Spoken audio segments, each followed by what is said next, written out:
کر کے اپنی بات ختم کروں گا۔ حضرات سب سے پہلے اللہ کی رحمت کی بات کریں گے، ساتھ ہی ان کی رسالت کی اور ساتھ ہی ان کی سیرت کی اور بات کریں گے۔ ذرا اتنا کوئی رحم فرمانے والا ہے نہیں جتنا اللہ اپنے بندے پہ رحم فرماتا ہے۔ سبحان اللہ۔ اتنا کوئی کرم فرمانے والا ہے نہیں جتنا اللہ اپنے بندے پہ کرم فرماتا ہے۔ اتنا کوئی کریمی فرمانے والا ہے نہیں جتنا اللہ اپنے بندے پہ کریمی فرماتا ہے۔ اور اس کی محبت کے کیا کہنے کہ حضور علیہ السلام نے ارشاد فرمایا کہ 70 ماؤں سے زیادہ اپنے بندے سے پیار کرتا ہے، اور اس کی رحمت اتنی وسیع ہے کہ نبی رحمت صلی اللہ علیہ وسلم جب آیات غضب پڑھتے تو حضور علیہ السلام کی آنکھوں سے آنسو جاری ہو جاتے اور اللہ کی بارگاہ میں بڑے پریشان ہو جاتے ہیں، یا اللہ کر تیرا غضب، تیرا غصہ میری امت پہ نازل ہو گیا اور میرا ایک بھی امتی جہنم میں چلا گیا تو مجھے سجد نہیں ہوگا۔ اللہ رب العالمین نے جب اپنے محبوب کی پریشانی کو دیکھا، اداسی کو دیکھا کہ میرا محبوب اس وجہ سے پریشان ہے، میرے غضب کی وجہ سے پریشان ہے، اللہ تعالیٰ نے ارشاد فرمایا اے میرے محبوب بے شک میری رحمت بھی برحق ہے، میرا غضب بھی برحق ہے، کل قیامت والے دن اگر مجھے کسی پر غصہ بھی آ گیا اس وقت میرا قانون یہ ہوگا رحمتی سبقت علی غضبی۔ کسی پر غصہ بھی آ گیا ہو، مجھے کسی پر غضب بھی آ گیا ہو، اس وقت میری رحمت میرے غصے پہ حاوی ہو جائے گی۔ اگر مجھے غصے پہ غصہ بھی آ گیا تو اس کا قانون یہ ہوگا میری رحمت میرے غصے پہ حاوی ہو جائے گی۔ اللہ اپنے بندے پہ کرم فرماتا ہے اتنا کوئی اور ہے نہیں جتنا اللہ اپنے بندے پہ مہربانی فرماتا ہے۔ اور اللہ اور حضور صلی اللہ علیہ وسلم کی آمد کا صدقہ ہے، خدا شناسی تو دور کی بات ہے، ہم خود شناس بھی نہ تھے، ہمیں اپنی پہچان بھی نہ تھی، خودی کا یہ درس ملائے تو نبی رحمت صلی اللہ علیہ وسلم کی آنے کی برکت سے ملائے۔ اگر انسان کی تاریخ کو اٹھا کر دیکھیں، اسی انسان نے سورج کو بھی اپنا محبوب بنایا ہے، اسی انسان نے چاند کو بھی پوجا کی ہے، اسی انسان نے ستاروں کو بھی پوجا ہے، اسی انسان نے حیوانات کو، نباتات کو، جمادات کو اپنے ہاتھوں سے تراشے ہوئے بتوں کی پوجا بھی کی ہے۔ میرے آقا آئے، اللہ نے خود شناسی بھی ہمیں عطا فرمائی اور خدا شناسی بھی عطا فرمائی ہے۔ حضور کے صدقے سے اللہ نے ہم سب کو بھی خدا شناسی کا درس بھی ملائے اور خود شناسی کا درس بھی اللہ نے عطا فرمایا۔ آئیے اللہ رب العالمین قرآن مجید برہان رشید میں بہت سارے مقام پر اپنے محبوب کی آمد کا ذکر فرما رہا ہے۔ میں نے جو آیت مقدسہ پڑھی ہے اس آیت میں اللہ تعالیٰ نے اپنے محبوب کے آنے کا ذکر بیان کیا ہے۔ اللہ رب العالمین ارشاد فرماتا ہے وَاذْكُرُوا نِعْمَتَ اللَّهِ عَلَيْكُمْ إِذْ كُنتُمْ أَعْدَاءً فألف بين قلوبكم فأصبحتم بنعمته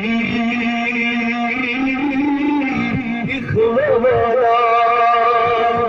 اللہ تعالیٰ ارشاد فرماتا ہے وَاذْكُرُوا نِعْمَتَ اللَّهِ عَلَيْكُمْ، اللہ کی اس نعمت کو یاد کرو جو اس نے تم پر کی ہے۔ إِذْ كُنتُمْ أَعْدَاءً فألف بين قلوبكم، اس حال میں کہ تم ایک دوسرے سے دشمن تھے، اللہ رب العالمین نے اس نعمت کے ذریعے سے تمہارے دلوں میں پیار پیدا دیا۔ فأصبحتم بنعمته إخوانا، اور اللہ رب العالمین نے اسی نعمت کے ذریعے سے تمہیں بھائی بھائی بنا دیا ہے۔ مفسرین کرام فرماتے ہیں یہاں پر نعمت سے مراد نبی رحمت صلی اللہ علیہ وسلم کی ذات گرامی ہے۔ اب معنی یہ بنے گا میرا محبوب تمہارے پاس عباس اللہ کی رحمت بن کے آیا ہے، جس نے دل میں پیار کو داخل کیا ہے، اور میرا محبوب ایسی نعمت بن کے آیا ہے جس نے تمہیں بھائی بھائی بنا دیا ہے۔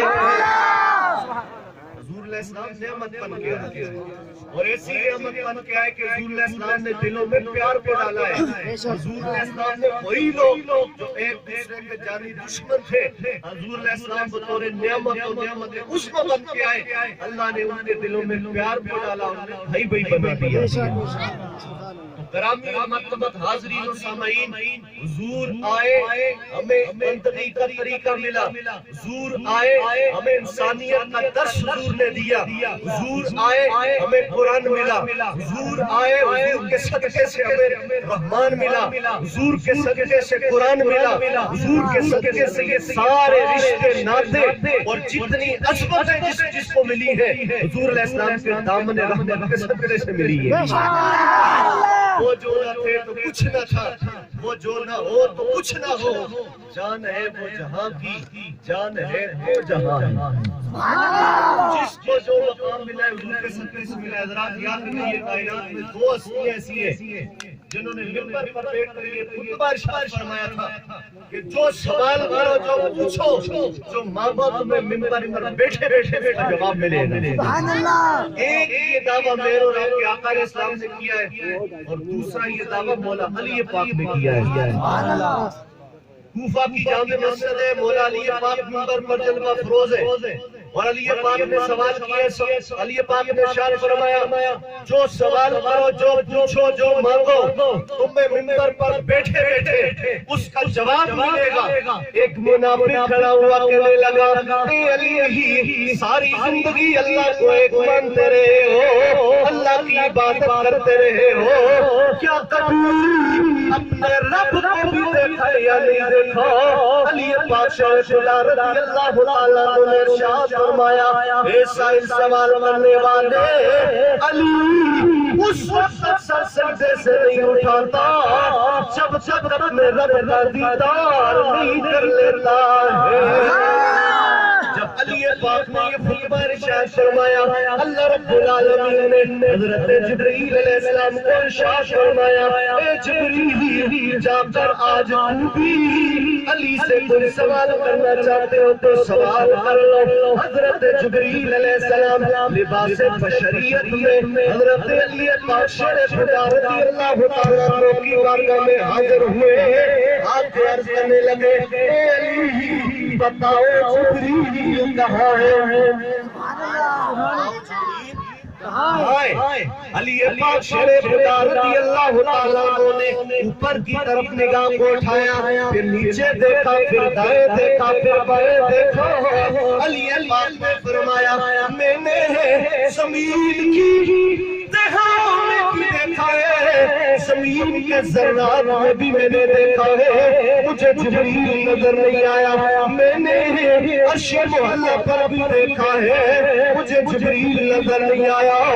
میں نے دائیں بھی دیکھا، میں نے بائیں بھی دیکھا، مجھے جبریل نظر نہیں آیا۔ اب ایک بات ہے یا میں جبریل یا تم جبریل، یہ پکی بات ہے میں علی ہوں تم ہی جبریل ہو۔ نعرہ تکبیر، نعرہ رسالت، نعرہ حیدری، نعرہ حیدری، جذبہ امتداد النبی۔ حضرت جبریل علیہ السلام نے عرض کی اے علی بتائیے آپ کو یہ اتنا علم مقام کہاں سے ملا؟ علی پاک شرف خدا رضی اللہ تعالیٰ عنہ نے ارشاد فرمایا یہاں پر دو لکھے گئے، پہلا کہو علی پاک نے فرمایا نبی پاک علیہ السلام کی وصیت کے مطابق جب میں نے حضور علیہ السلام کو غسل دیا، حضور نے گلے مبارک میں تھوڑا سا پانی بچ گیا تھا، میں نے چسکی لگا کر وہ پانی پی لیا تھا، وہ پانی میرے حلق سے نیچے اترنا تھا۔ اللہ رب العالمین نے زمین و آسمان کا علم مجھے عطا فرما دیا۔ اور دوسرا فتح خیبر کے موقع پر میرے آقا سرور آقا صلی اللہ علیہ وسلم کو آقا کریم علیہ السلام نے علی پاک کو جو عشوب چشم کی بیماری تھی، میرے آقا کریم علیہ السلام نے اپنا لعاب دان مبارک علی پاک شیر خدا رضی اللہ تعالیٰ عنہ کی آنکھوں میں لگایا۔ علی پاک نے فرمایا جبریل جس دن سے